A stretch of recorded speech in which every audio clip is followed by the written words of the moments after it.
한 주 동안 평안하셨습니까? 네.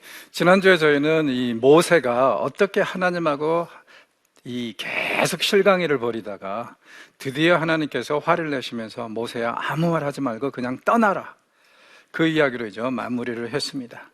이 이야기를 통해서 우리가 볼 수 있는 것은 이후 하나님은 다시는 주의 종을 부르실 때 모세와 같이 그렇게 긴 대화를 하시지 않는다고 그랬어요. 왜냐하면 이때 모세한테 하도 질리셨기 때문에, 그리고 인간은 절대로 이성과 논리로 설득이 될 상황이 아니니까 주의 종을 부르실 때 단순히 그냥 명령을 하시는 그런 방법으로 대처를 하신다고 했습니다. 자, 오늘은 이제 우리가 모세가 그 하나님의 명령을 받고 어떻게 이집트로 돌아가게 되는가, 그 이야기로 시작을 해보려고 합니다. 자, 모세는 지금 40년 동안 처가살이를 했습니다. 그리고 자기 장인의 그 짐승들을 돌보아 주었는데요, 갑자기 이제 뜬금없이 고향으로 이집트로 한번 돌아가겠다고 하면은, 그것도 특별히 하나님의 소명을 받았다고 그래서 가야 된다고 하면은 이드로가 무슨 생각을 할까요? 내 사이가 드디어 맛이 갔구나, 그렇게 생각할 수도 있잖아요. 그래서 여기 보니까 이제 이런 식으로 꾸며댑니다. 내 형제들에게 돌아가서 그들이 아직 살아있는지를 알아보려고 하니 제가 잠시 이집트로 가도록 허락해 주십시오. 이건 무슨 뜻이죠? 그러니까 하나님의 소명을 지금 감추고 자세하게 얘기 안 하고, 왜냐하면 분명히 이드로한테 자세한 것을 얘기를 하면은 어떻게 될까요? 사이가 미쳤다고 또 자꾸 설득을 시키려고 그러겠죠. 네 나이가 몇 살인데. 물론 요즘에 우리는 다 보험 들기 딱 좋은 나이에 살고 있습니다. 그렇죠? 그러나 이 시대에 지금 모세는 분명히 그런 이제 어려움이 있으니까 아예 장인에게는 자세한 건 얘기 안 하는 것 같아요. 드디어 이제 18장에 가면은 장인이 이 모세를 찾아올 때는 모든 사실을 알았겠죠. 그래서 이제 아마 장인도 40년 동안 여기 있었으니까 궁금하겠지 하고 그냥 보내는 것 같습니다. 그래서 이제 이런 자세한 거의 평안한 마음으로 다녀오라, 이건 하나의 축복이거든요. 이드로는 지금 자기 늙은 사이가 이집트에 가서 잠시 가족들을 보고 다시 돌아올 것으로 지금 생각을 하고 있습니다. 자, 19절에 보면 또 하나님 뭐라 그러시냐면은 모세의 발걸음을 가볍게 하기 위해서 그의 목숨을 노리던 자들이 다 죽었다고 말씀을 하시죠. 그러니까 이집트에 가도 전혀 불안해할 필요가 없다는 것을 확실히 얘기해 주십니다. 그리고 모세는 또 가는 길에, 우리가 항상 모세 생각하면은 제일 먼저 떠오르는 게 뭐죠? 지팡이. 그렇죠? 그 지팡이를 가지고 갑니다. 이 지팡이는 어떤 지팡이예요? 하나님의 산에서, 호렙산에서 내려놓으면은 뱀이 되고, 그 다음에 꼬리를 잡으면 다시 이 지팡이가 되는 그런 것이었습니다. 자, 이적을 완전히 준비해서, 그러니까 모세는 지금 이집트의 무방비 상태로 가는 게 아니라 하나님께서 주신 이적을 동반하고 가는 거기 때문에 그만큼 또 발걸음이 가벼웠으리라고 생각을 합니다. 자, 모세는 지금 자기 아내와 두 아들을 함께 데리고 갑니다. 그런데 이제 가는 길에 문제가 생겼어요. 여관에서 있었던 일이죠. 자, 그 이전에 하나님께서 다시 한번 모세에게 소명을 주십니다. 뭐라 그래요? 이집트에 있는 이스라엘 사람들이 뭐라고요? 내 장자다, 그렇게 얘기를 하죠. 다시 한번 하나님께서 이들을 구원하시겠다는 그 의지를 밝히고 계십니다. 그러고 나서 드디어 이제 여관에 들어가서 일이 생기는데, 사실 이 텍스트는요, 구약에서 가장 해석하기 난해한 그런 말씀 중에 하나입니다. 어려워서가 아니라 정보가 굉장히 제한된 범위에서 주어지기 때문에 그래요. 여인 속에 들어갔는데 지금 하나님이 모세를 죽이려고 하십니다. 이 상황에서 이제 십보라가, 아내가 돌칼을 들고 가져다가 아들의 표피를 베어서 모세의 팔에 가져다 놓으니까 모세가 살았다고 그래요. 그리고 이 일로 인해서 십보라는 남편 모세에게 뭐라 그러냐면 참으로 당신은 피한 남편이라고 그러죠. 그러면서 아주 이 상황을 정리해 나가는데, 정확히 무슨 일이 벌어졌을까요? 말씀드렸듯이 어떠한 해석도 추측에 불과합니다. 왜요? 정보가 충분히 주어지지 않았기 때문에. 다만 지금 이것이 아들들의 그 이 할례와 연관이 돼 있고, 그 다음에 모세가 죽을 뻔했다는 거, 이 점을 염두에 둘 때 분명히 아마 우리가 상상할 수 있는 것은 이런 것 같아요. 모세가 광야 생활을 하면서 두 아들을 낳지 않았습니까? 아들들에게 할례를 행하지 않은 겁니다. 아마도 제 생각에는요, 굉장한 좌절감과 절망 속에서 살면서 하나님의 선민이라는 그 의식을 잊어버린 것 같아요. 왜? 그럴 만도 한 게 40년 동안 광야에 살면서 그의 자존감이 완전히 무너져 내렸고, 그리고 그의 자존감의 상당한 부분은 여호와께서 선택하신 그 민족이라는 것에 자부심을 느꼈는데, 지금 살인자가 되어가지고 광야로 쫓겨난 상태에서 이게 무슨 의미가 있습니까? 그래서 이 하나님의 선택받은 자녀, 그래서 이제 창세기 15장에 보면은 이 아브라함이 두루두루 이제 자기 집은 이 할례를 행해야 된다고 하면서 할례를 행하는데 그 의식을 잊어버렸던 것 같아요, 자식들에게는. 그래서 이제 이런 일이 벌어졌는데, 그리고 이제 여기에 보면은 표피를 베어서 그의 발에 갖다 대었다 그러는데, 이제 이것은 완고고법이죠. 그의 발이 뭐겠어요? 성기겠죠. 그래서 역시 이제 할례와 연관이 되어 있기 때문에 이런 일이 벌어지고 있는 것 같습니다. 그러면 이 말씀이 우리에게 주는 교훈은 어떤 것일까요? 설령 하나님의 쓰임을 받는 종이라 할지라도 하나님의 말씀대로 댄대로 행하지 않으면 하나님은 요즘 말로 하면은 분명히 우리에게 뜨거운 감자가 되실 것이다. 우리 손을 댄다는 거죠. 그러니까 하나님은 항상 내 편, 하나님이 나를 사용하시기 때문에 내 편, 이 생각은 빨리 버리시는 게 좋습니다. 하나님이 사용하신다고 해도, 하나님이 인정하셨다 해도 만약에 그 사람이 경건하고 거룩하지 못하고 그리고 하나님의 규례와 말씀대로 행하지 않으면 분명히 하나님은 그에 대한 책임을 물으시겠다는 거예요. 그리고 특별히 이 상황에서는 그래야 되죠. 왜?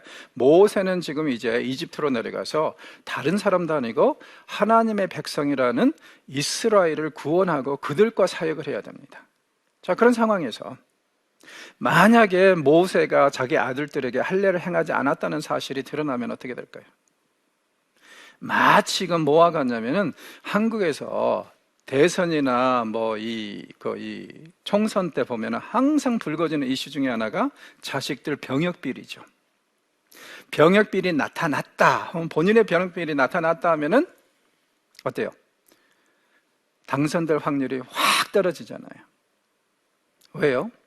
우리 대한민국 사람들에게, 특히 어머니들에게 이 자식을 군대로 보내는 한이 있지 않습니까?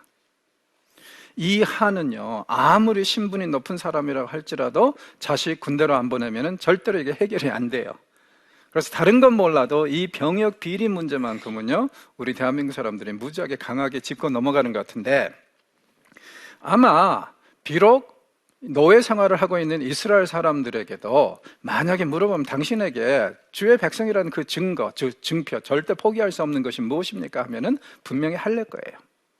왜냐하면 이것만큼은 우리가 육체적으로 지니고 있는 그 이 상처이자 흉터이고, 그리고 이걸 볼 때마다 자기가 하나님의 백성이라는 것을 상기시키는 그런 교훈인데, 그리고 대한민국의 남자라면은 어때요? 꼭 군대를 갔다 와야 된다고 많이들 얘기를 하는 거 들으셨잖아요. 이런 식으로 연관이 되어 있기 때문에 이건 굉장히 예민한 문제니까 모세도 분명히 이집트에 내려가기 전에 이 문제를 해결하고 가야 돼요. 그래야지 본인도 떳떳하고 그 다음에 사역하는 데도 문제가 안 되죠. 그런데 이제 안타까운 것은 뭐냐면은 이 일로 인해서 십보라와 아들들이 정말 세상 말로 식겁했던 것 같아요. 그래서 너무 놀래가지고 원래는 지금 아버지를 따라서 남편을 따라서 이집트로 함께 가려고 그랬는데 이 일로 인해서 완전히 그게 무산이 됩니다. 그래서 이제 이 십보라와 자식들은 돌아가요. 분명히 이제 본문에는 안 나와 있지만 나중에 이드로가 18장에서 십보라와 아들들을 데리고 오는 걸 보면은 이 일로 인해서 모세 홀로 이집트로 떠난 그런 계기가 마련이 되는 것 같습니다. 그리고 사실 어떻게 보면은 모세도 아내와 자식들이 따라오는 것보다는 어떻게 보면은 홀로 가는 것이 더 편할 수도 있어요. 왜? 지금 다른 사람도 아니고 이집트의 가장 우두머리인 바로하고 싸워야 되는데 가족들이 함께 있으면은 좀 거추장스러운 부분들도 있고 그쪽으로 신경 쓰일 부분들도 있잖아요. 그래서 이제 이런 이 여건들이 다 이렇게 해서 정리가 됩니다. 자, 모세가 계속 이 여행을 가는데 아론을 하나님께서 보내셔서 만나게 하십니다. 그리고 이 둘이 어디로 가냐면은 하나님의 산으로 가요. 자, 그런데 이제 생각해 보니까 분명히 호렙산은 어디에 있었냐면은 미디안에 있었다고 그랬죠. 그리고 모세는 이미 미디안을 떠났습니다. 그리고 이집트로 가는 도중이에요. 그런데 이 둘이 만나서 혹은 만난 장소가 하나님의 산이다. 여기서 우리는 이 전에 말씀드렸던 것처럼 호렙산하고 시내산의 차이를 볼 수 있는 것 같아요. 분명히 둘 다 하나님의 산입니다. 그리고 제가 이제 이 성막 모형으로 말씀드렸던 것처럼 둘은 분명히 연관성이 있습니다. 그런데 둘은 어떻게 보면 다른 산이라는 것이 거의 확실한 것 같습니다. 왜냐하면 지금 모세가 이 미디안을 떠나서, 호렙산이 여기 있는데 미디안을 떠나서 이집트로 가다가 형을 만나서 하나님의 산으로 간다는 것은 아마 이게 소위 말해서 신의 산으로 가는 얘기가 아니겠느냐. 물론 이제 그 신의 산이 아닐 수도 있는 것에 대해서는 우리가 마음에 열려 있어야겠죠. 자, 그리고 이제 모세는 형님에게 그동안에 있었던 일 다 얘기하겠죠. 그리고 자기에게 하나님께서 주신 소명을, 그리고 또 이적, 어떤 이적을 가지고 있죠? 지팡이 이적을 가지고 있고, 손 넣었다 빼면은 문둥병이 났다가 순식간에 사라지는 그런 이적들을 다 보여주었습니다. 자, 아론은 원래 이집트에 살았기 때문에 이 이스라엘의 장로들이 어디에 있는지를 다 알아요. 그래서 그들을 다 모아놓고 모세로 하여금 자기의 이야기를 하도록 합니다. 그리고 모세는 자기의 말을 무엇으로 또 백합한다고요? 이적으로. 우리가 이런 이적을 보지 않고 믿을 수 있다면 얼마나 좋겠어요. 그렇죠? 이 눈에 아무 증거 아니 배워도 하는 찬송도 있잖아요. 그런데 지금 상황이 너무 어렵고 힘들고 모세가 앞으로 해야 될 일은 무지무지하게 큰 일이기 때문에 이런 일에 있어서는 분명히 이런 이적들이 몇 가지가 있어야지 그만큼 사람들을 설득시키기가 쉬운 것 같아요. 그러나 나중에 보겠지만은요, 이 이적들은 절대로 사람을 변화시키지는 못합니다. 그건 우리가 확실히 깨닫고 넘어가야 돼요. 자, 이렇게 싹 보여줬어요. 그리고 하나님 하신 말씀을 다 들려줬어요. 그랬더니 31절, 백성이 믿으며 여호와께 이스라엘 자손을 찾으시고 그들의 고난을 살피셨다 함을 듣고 머리 숙여 경배하였더라. 하나님이 그들의 형편을 헤아리고 계신다는 말에 아마 가슴이 먹먹해졌던 것 같아요. 지난 400여 년 동안 고통 속에서 하나님한테 울부짖어 봤어요. 그런데 하나님은 계속 침묵하셨습니다. 그래서 아마 지금쯤이면 사람들은요, 여호와께서 옛적에는 자기 선조들을 사랑하시고 그들에게 귀를 기울이셨지만 어느덧 세월이 지나면서 자기네들을 잊으셨다고 생각했을 거예요. 그래서 버림받은 심정으로 이때까지 왔을지 모릅니다. 그런데 우리가 이미 보았듯이 3장에서 하나님께서 계속 강조하는 게 뭐였다고요? 내가 하늘에서 보았고 내가 염려해서 이렇게 내려왔고 내가 이 백성들의 이 탄식 소리를 들었고 내가 이 백성들을 구하고자 해서 내가를 계속 반복했잖아요.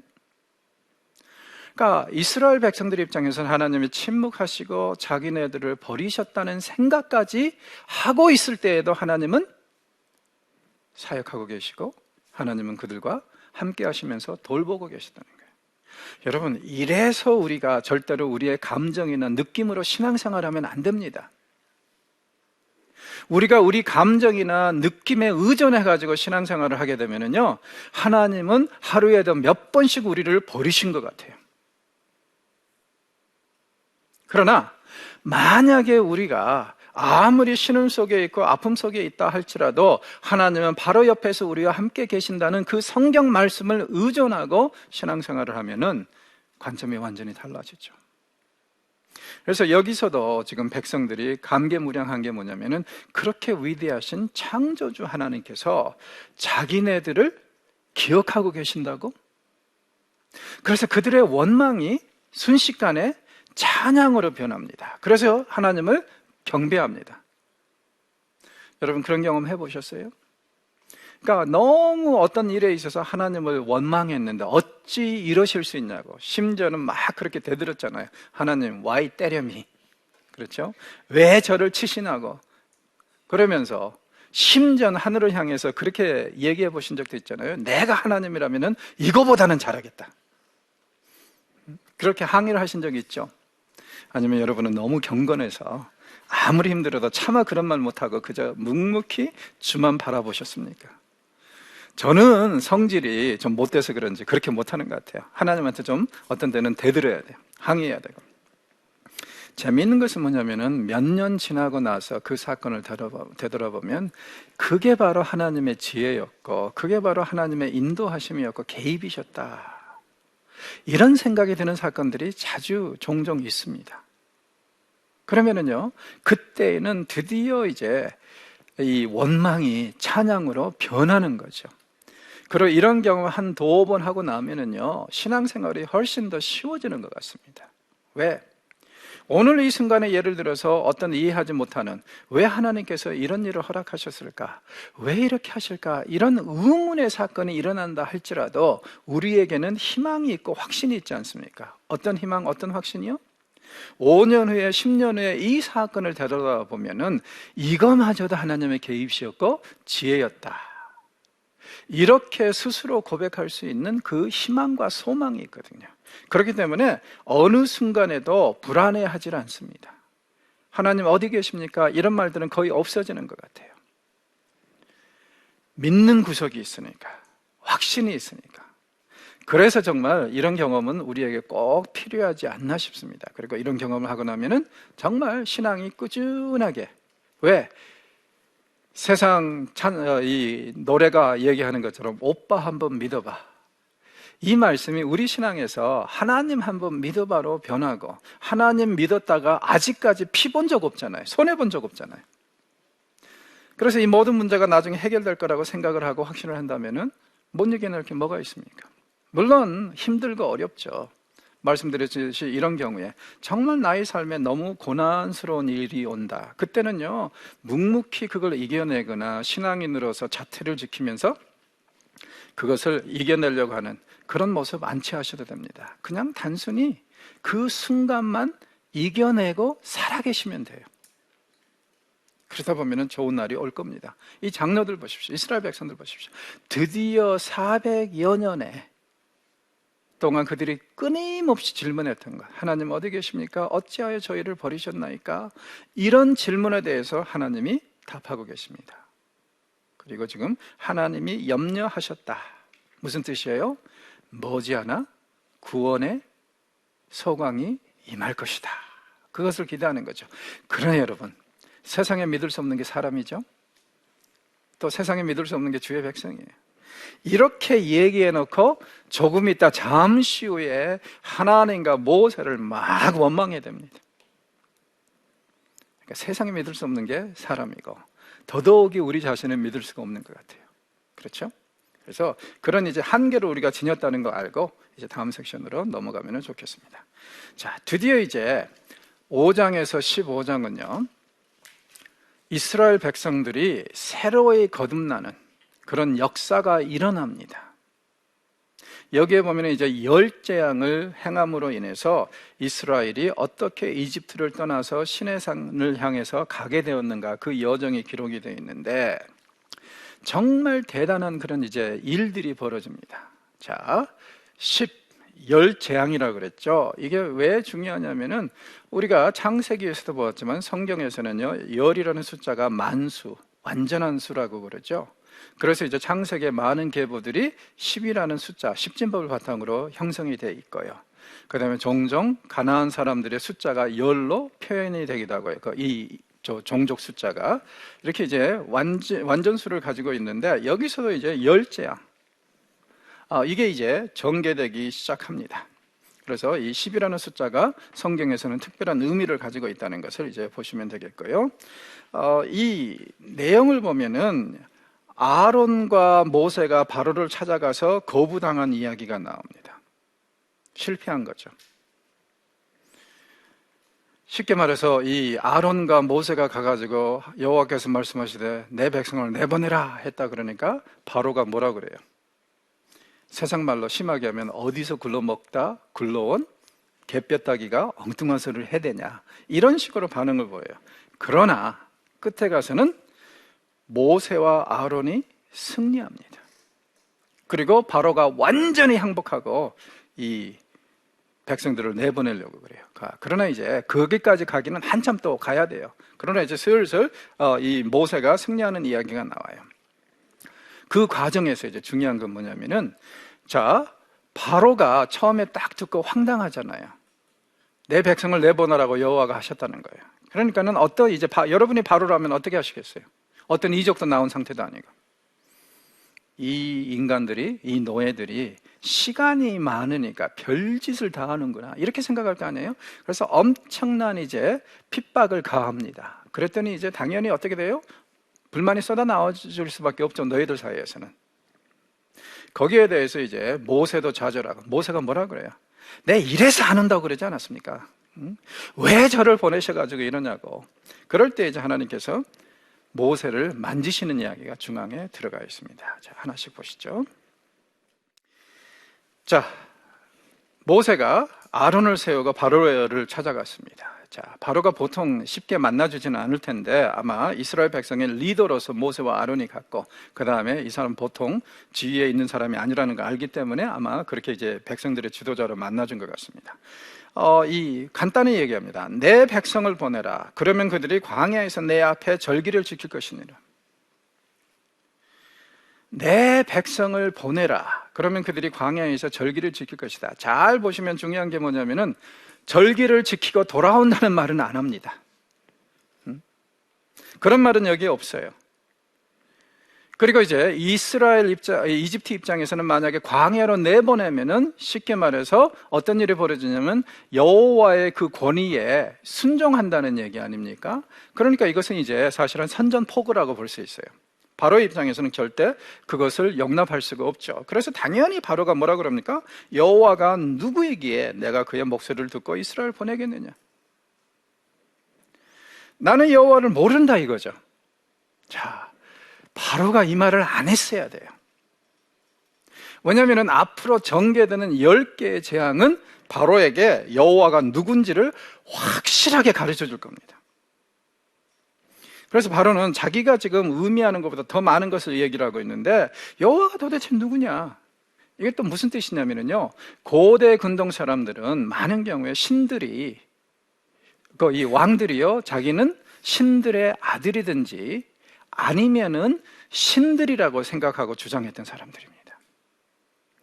왜냐하면은 근동 사람들은요, 신은 어떤 존재냐면은 우리보다 무지무지하게 더 능력이 많고 완전히 다른 존재가 아니라 인간보다 조금 더 나은 존재예요. 그래서 이제 많은 경우에 좀 훌륭한 왕이 죽는다. 그러면은 바로 그 다음에 어떤 일이 벌어지냐면 이 왕들을 신격화시킵니다. 그래서 사실은 40에 죽었는데 뭐 몇만 년 살다 죽었다.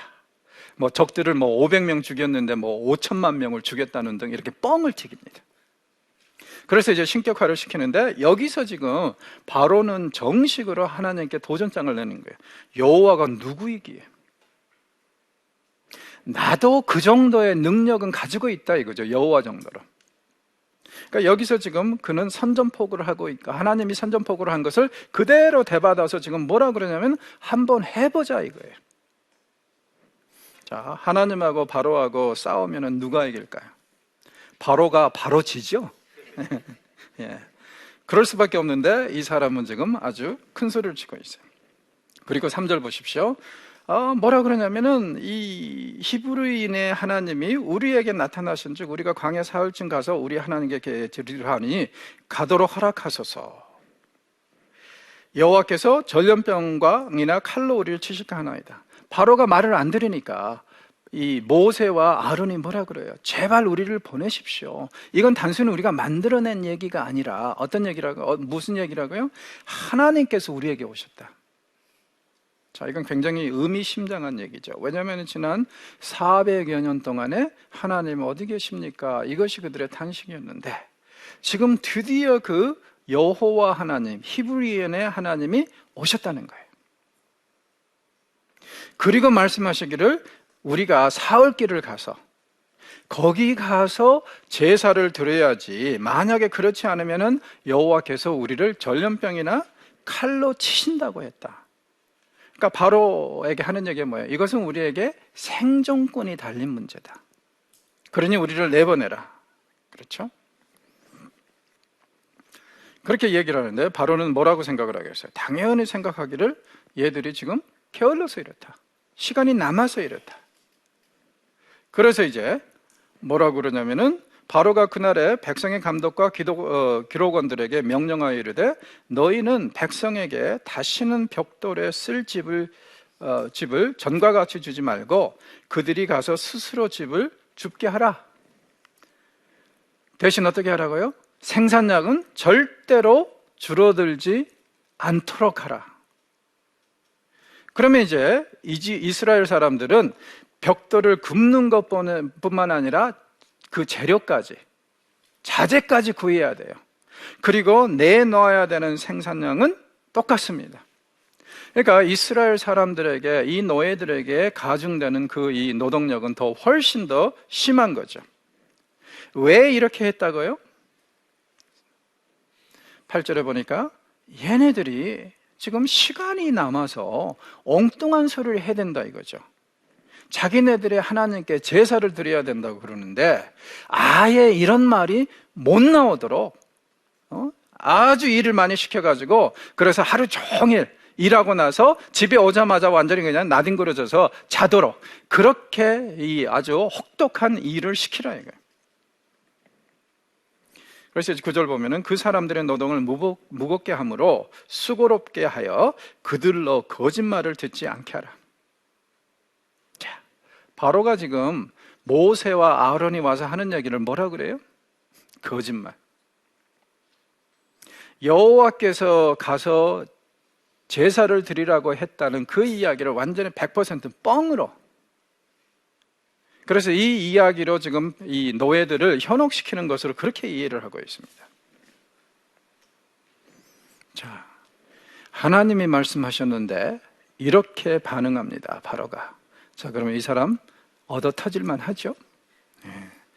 기다려 보십시오. 하나님이 심하게 패십니다. 왜? 하나님이 말씀하신 것을 거짓말이라고 해대니. 이건 참 기가 막힌 일 아니에요? 그리고 하나님이 가만히 계실 리가 없죠. 그 다음에 바로가 지금 10절에 보면은요, 묘사하는 걸 보면은 꼭 하나님이 말씀하시는 거하고 비슷하게 나와요. 바로가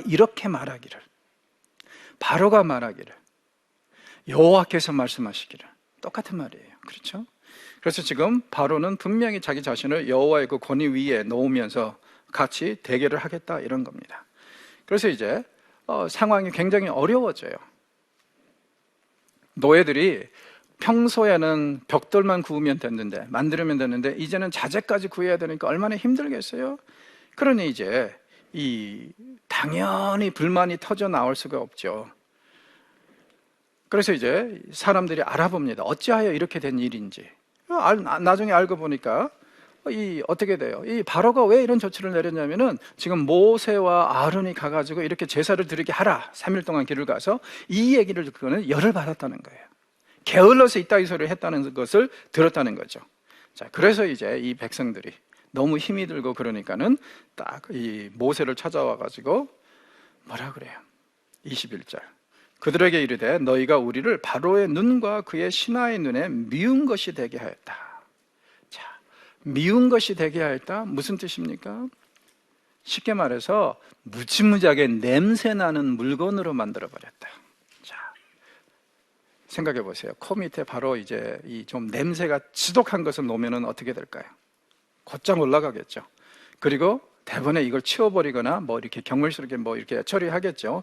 그런 상황이 되어버렸다 이거예요. 우리는 정말 말 그대로 바로 앞에서 그동안은 그래도 조용히 있었는데 이제는 아예 노골적으로 냄새나 풍기는 그런 것이 됐다. 그들의 손에 칼을 주어 우리를 죽이게 하는구나. 진짜 상황이 악화됐다는 거예요. 그리고 여호와는 너희를 살피시고 판단하기를 원하노라. 자, 사람이 굉장히 쉽게 바뀐다고 그랬죠. 앞에서 얼마 전에 모세의 간증을 듣고 백성들이 뭐라 그랬어요? 하나님 우리를 기억하신다고? 너무 감격스러워서 찬양했잖아요. 예배드렸고 경배했잖아요. 잠시 지나서 앞으로 10재앙을 지나가야 되는데 첫 번째 재앙이 시작되기도 전에 백성들의 마음이 싸늘해집니다. 그리고 심지어는 뭐라 그러냐면은 여호와가 모세와 아론 당신들을 심판하기를 원하노라. 바로 전에는 하나님께로부터 온 사도들이라고 생각을 하고 그들을 대접했는데 이런 일 딱 한 번, 여건이 이렇게 바뀌었다고 해서 순식간에 바뀌어가지고 뭐라고 그래요? 하나님이 당신들을 심판하기로 원한다. 무슨 뜻입니까? 당신들 보낸 적이 없는 것 같아. 당신들이 우리에게 사기친 것 같다. 여러분, 군중 심리라는 것이 이런 거 아닐까요? 한순간에 변하는 것이 사람들의 군중 심리입니다. 그리고 이런 현상들은 성경에서 자주 일어나는데 대표적인 예가 뭐예요? 호산나 다윗의 자손이요 하면서 예수님의 예루살렘 입성을 환영했던 자들이 불과 며칠 후에 예수님을 십자가에 못 박으소서 하고 외치는 군중으로 변했습니다. 자, 이래서 여러분 사실은 민주주의는 성경적이 아니라는 거예요. 왜냐하면 이 대중은요 언제 어떤 식으로 바뀔지 모르고 바뀌는 데다 보면은 이성과 논리와 합리성을 초월합니다. 그래서 지도자의 역할이 중요한 겁니다. 만약에 군중이 잘못 생각하고 백성들이 잘못 어떤 이 생각을 가지고 있으면 그걸 바로잡아야 되고 옳은 길로 인도해야 되는 사람이 지도자가 돼야 돼요. 그렇지 않으면은 백성들의 쉽게 말해서 어리석은 백성들의 농간에 놀아나서 좌지우지되다 보면은요 나라가 제대로 될 리가 없지 않습니까? 그래서 민주주의가 하나님주의라는 생각은 버리시고 우리가 그래도 민주주의를 교회에서 행해야 되는 이유는 뭐냐면은 다른 대안이 없으니까. 더 나아가서 특별히 한국교회는 민주주의를 별로 안 해봤거든요. 그러니까 이걸 좀 해볼 필요는 있다고 저는 생각을 합니다. 그러나 이 급변화는 심지어는 모세의 지팡이 이적과 손 이적을 보았을 텐데 이렇게 급변하는 이것을 보십시오. 이것이 또 한 가지 우리에게 주는 교훈이 있습니다. 뭐냐면요, 아무리 영적으로 고상하고 영적으로 확신을 가지고 있는 그런 사람이라 할지라도 육체적인 고통이 가해지면은 그걸 이겨내는 것이 그렇게 쉽지 않다는 거예요. 우리는 종종 그런 얘기를 하죠. 이 육체적인 고통은 아무것도 아니다. 영적인 고통이 더 심한 것이다. 아니요. 인간은 이 영어로 말하면 홀리스틱한 존재이기 때문에 영혼을 건들면 육체의 증세가 나타나게 되어 있고요. 육체를 건들면 영혼이 상하게 되어 있습니다. 둘을 따로 구분하는 것은 제가 볼 때는 옳지 않아요. 성경적이지도 않고. 그러니까 이 사람들도 보십시오. 불과 며칠 전에 영적으로 엄청난 은혜를 받았잖아요. 하나님이 자기네들을 기억하신다고 이런 위대하신 분이 어디 있어 하고 찬양했단 말이에요. 완전히 영혼이 치유되는 것 같았어요. 영혼의 이 능력만 있으면 모든 것이 해결될 줄 알았어요. 그리고 분명히 모세는 얘기를 했을 겁니다. 어떤 얘기를 했을 거냐면은 내가 당신들에게 하나님의 그 능력으로 이 구원을 이루게 할 텐데 쉽지는 않을 것이다. 왜냐하면 이미 3장에서 하나님께서 3장에서 이제 4장 모세하고 실강이를 하시면서 말씀하셨잖아요. 이집트에 내려가서 내가 너로 하여금 내 백성을 이끌어내는데 결코 바로가 쉽게 내보내지는 않을 것이다. 분명히 말씀하셨고, 그리고 내가 그를 엄청나게 친 다음에야 비로소 내보낼 거라고. 그래서 이 실강이가 있을 거라는 것을 분명히 이 모세가 말씀하셨을 거예요. 이 지도자들과 백성들한테. 그런데도 지금 이런 얘기를 한다. 기적은 사람을 변화시키지 못해서 그렇기도 하지만 무엇보다도 육체적인 고통도 결코 우리가 쉽게 생각할 수 없는 거라는 거예요. 사실은 어떤 때는요 그런 것 같아요. 영혼의 아픔은 그래도 좀 어느 정도는 잊을 수 있어요. 왜냐하면 좋은 데 가서 맛있는 거 먹고 여행도 좀 하고 그러면 잊혀질 수 있습니다. 그런데 하루 24시간 육체적인 고통이 올 때는요 그거 잊을 수가 없어요. 그래서 계속 이것이 엄습을 할 때는요 정말 사람이 영적으로도 망가지는 것을 저는 많이 봤습니다. 그러니까 주변에 혹시 누가 육체적으로 고통을 당하실 때 너무 쉽게 얘기하지 마십시오. 그건 절대로 이 하나님이 원하시는 것도 아니고 현명한 그런 방법은 아닌 것 같습니다. 자, 이렇게 이제 백성들의 원망을 들었어요, 모세가. 심지어는 백성들이 뭐라 그랬어요? 하나님께서 모세 당신을 심판하기를 원한다. 자, 22절 보십시오. 모세가 상처를 엄청 받았어요. 이 사람이 왜 상처를 받냐면은 자기도 알잖아요. 이제 시작이라는 걸. 하나님이 분명히 이게 어려울 거라는 걸 말씀하셨는데 왜 상처를 받냐면은 이 사람의 문제는 뭐냐면은요, 강제로 지금 끌려온 사람이잖아요. 자기가 자원해서 갔다면 좀 다르겠죠. 그런데 마지못해서 하나님이 화를 내시면서 모세야 이제 그만 얘기하고 가. 이래서 여기까지 왔단 말이에요. 그래서 이제 이 사람이 하나님께 이제 불만을 토합니다. 주여, 어찌하여 이 백성이 학대를 당하게 하셨나이까? 어찌하여 나를 보내셨나이까? 내가 그랬잖아요. 그때 다른 사람 찾아서 보내라고. 나 이런 일에 적합하지 않다고 말씀드렸잖아요. 왜 나를 여기에 보내가지고 이 꼴을 당하게 하십니까? 지금이라도 제발 다른 사람 찾으라는 거죠.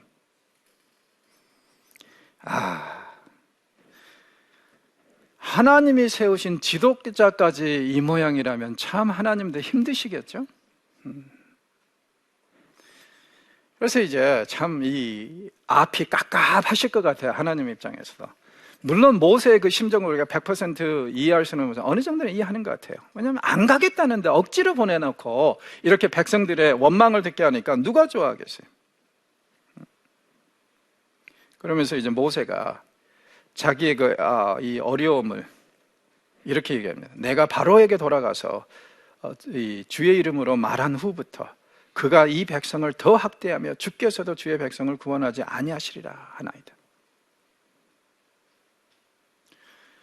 지금 나는 솔직히 말해서 이스라엘 백성들을 구원하러 왔는데 하나님 명령에 따라서 근데 바로에게 가서 말하고 구원하려고 했더니 어떻게 됐다는 거예요? 상황이 더 악화됐다. 쉽게 말해서 하나님한테 뭐라고 그러는 거예요? 하나님, 이 백성을 2번 구원하다가는 사람 잡겠네요. 왜 구원이 이렇습니까? 이미 하나님께서 이 호렙산에서 말씀하셨는데 그래요. 과정이 쉽지는 않을 거라고 분명히 말씀하셨잖아요. 그런데 모세가 이렇게 얘기를 합니다. 자, 이에 대해서 여호와께서 뭐라고 그러십니까? 이제 내가 바로에게 하는 일을 내가 보리라. 모세야, 이제 시작이다. 너 시작도 안 하고 왜 그러니? 앞으로 10재앙을 행하게 되고 정말 그리고 이 10재앙은 1년 동안 진행되는 재앙입니다. 이 10재앙을 행해야 되고 그리고 네가 정말 내가 이집트를 어떻게 때리는지를 보게 될 텐데 보기도 전에 이렇게 좌절하면 안 되지. 걱정하지 마. 내가 일을 어떻게 꾸며갈 거냐면은 바로가 너희들을 아예 뭐라고 그래요? 이 땅에서 쫓아내게 될 것이다. 자, 잘 보십시오. 내보낼 게 아니라 어떻게 할 거라고요? 쫓아내게 할 것이다. 어떤 일이 벌어질 거라는 거예요. 하나님이 바로와 이집트 사람들을 얼마나 혹독하게 칠 것인지 이집트 사람들이 마지못해서 내보내주는 게 아니라 어떻게 할 거라고요? 제발 나가라, 제발 나가라, 빨리 나가라. 그럼 나중에 보면은 6월절 이 밤에 이스라엘 백성들이 떠나는데 얼마나 급히 떠났으면은 무교병을 가지고 이 반죽을 해가지고 가슴에 싸고 나왔다고 그랬잖아요. 왜? 이걸 충분히 이제 도로 만들어가지고 부풀려가지고 빵을 만들 시간이 없이. 근데 이렇게 나오게 된 게 이스라엘이 도망 나온 게 아니라 어떻게 됐어요? 밀려난 거죠. 바로와 백성들이 제발 떠나달라고. 당신들이 여기 있는 한 우리가 죽을 것 같다고. 그래서 이 말씀, 이 바로와 백성들이 너희들을 쫓아내리라. 단순히 내보내주는 것이 아니라 쫓아내리라. 이 말씀은 앞으로 일이 어떻게 될 건가를 확실히 보여주는 그런 상황이라고 볼 수 있을 것 같습니다. 자, 여러분, 우리의 삶에서도 분명히 이런 경우가 있을 거라고 저는 생각을 합니다. 어떤 때는 너무 힘들고 어려워서 어찌 이런 일이 있을 수 있습니까? 왜 원수들이 저를 이렇게 핍박하고 이렇게 못 살게 굽니까? 왜 저를 이렇게 잡아들려고 하고 억압을 하려고 합니까? 하나님께서 때가 이르면 어떻게 하실 거라고요? 아예 그 원수들이 너무 두렵고 무서워서 너희들 보고 제발 떠나달라고, 제발 자신들의 삶에서 나가달라고 애원하고 부탁하고 내밀 때가 있다는 거예요. 그리고 그때 여러분은 한몫 챙기실 수 있습니다. 이스라엘 백성들이 이집트의 사람들이 막 밀어내고 바로가 제발 떠나달라고 할 때 그냥 나옵니까? 아니죠. 내놔. 뭘 내놓으라고요? 금은 보화. 이걸 왜 내놓으라고 그러죠? 첫째는 나중에 광야에 가서 이 노예들이니까 재산이 없잖아요. 금은 보화로 하나님의 성막과 그 안에 기구들을 만들어야 된단 말이에요. 그런 필요가 있지만 또 한 가지 의미는 뭐냐면요, 지난 400여 년 동안 너무나도 착취를 당했잖아요. 조상 때부터. 이제 그 돈을 내놓으라 이거예요. 쉽게 말해서 밀린 임금 지불하라. 노조의 발언이었던 거죠. 그렇죠? 그래서 그 밀린 임금 챙겨가지고 나오는 겁니다. 여러분, 오늘 우리가 이 순간에 힘들고 어렵다, 그리고 억압하는 자들이 있다, 우리를 굉장히 고통스럽게 한다, 언젠가는 그들이 다 물어낼 겁니다. 토해낼 거예요. 그리고 우리에게 이거 다 주면서 제발 떠나다오, 제발 떠나다오, 내가 너에게 진짜 잘못했는데 다시는 너를 보고 싶지 않으니까 제발 떠나다오 하고 애원할, 그 억압하는 자들이 애원할 때가 올 것이라는 거죠. 그런 날을 소망하십니까? 예. 그러면은요, 지금 고통이 심하면 심할수록, 힘들면 힘들수록 여러분이 챙겨 나올 것이 더 쌓아져 가고 있습니다. 그때 우리는 로또 맞는 거죠. 그래서 한몫 챙기게 될 것인데 그날을 우리 소망하십시다. 하나님은 절대 억울한 사람들에게 빈손으로 나오게 하는 일은 없어요. 분명히 그 대가를 억압자들이 치르게 하는 그런 역사를 이루시는 분입니다. 자, 오늘은 여기서 마무리하겠습니다. 고맙습니다.